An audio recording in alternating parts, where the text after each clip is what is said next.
कक्षा 6 विषय हिंदी व्याकरण वर्ण विचार। होमवर्क के प्रश्न नोट कीजिए।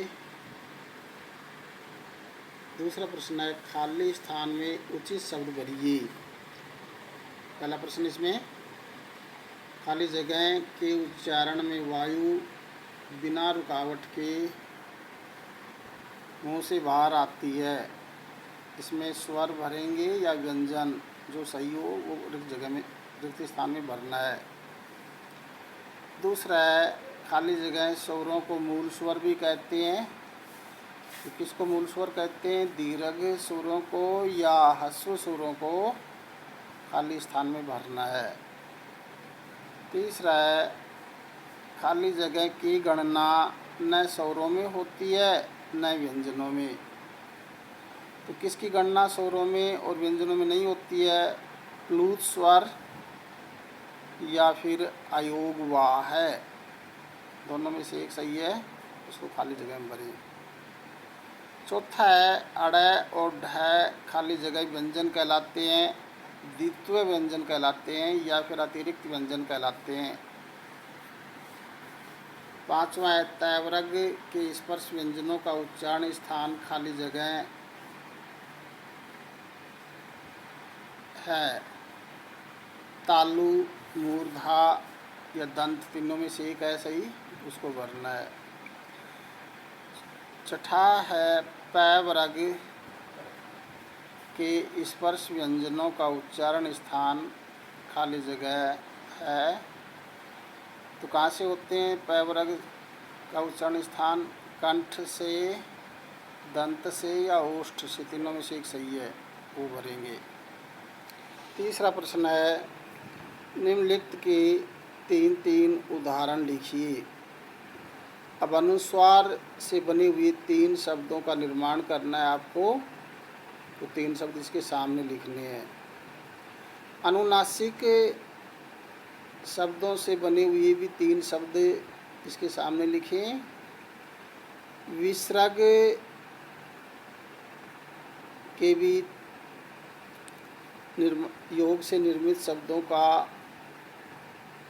तीन जगह वर्णन करें। संयुक्त व्यंजन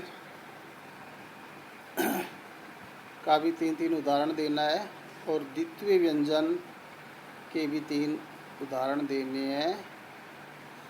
उच्छित व्यंजन के भी तीन उदाहरण आपको लिखने हैं। चौथा प्रश्न है, इन वर्णों के योग से बने दो शब्द लिखिए। क हलंत प्लस स बराबर, इससे कौन सा शब्द निर्मित हो जाता है और उससे कौन से शब्द बनते हैं वो लिखने हैं। त हलंत प्लस त बराबर, दो खाली जगह, इनके योग से तत् बन गया और तत् से दो नए शब्द लिखिए। ट हलंत प्लस र के योग से ट्र बन गया और उससे भी दो नए शब्द बने हैं, उनको लिखना है।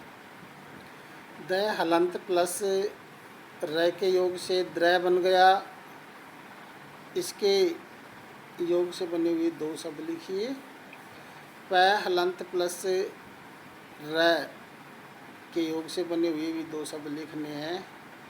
ज हलंत प्लस ए के योग से ये हो गया और इससे निर्मित भी दो शब्द आपको लिखने हैं। ट हलंत प्लस ट के योग से टट बन गया, तो इसके योग से भी आप दो शब्दों का निर्माण कीजिए। स हलंत प्लस र के योग से श्रय बन गया और इससे भी दो शब्द नए बनाइए। बच्चों, दूसरा टॉपिक है शब्द विचार। शब्द की परिभाषा के बतौर हम कह सकते हैं कि वर्णों के सार्थक मेल को प्रकट करने वाले वर्ण समूह को शब्द कहते हैं, अथवा वर्णों के सार्थक मेल से शब्द का निर्माण होता है, जैसे बस, लड़का, कमल, मछली आदि।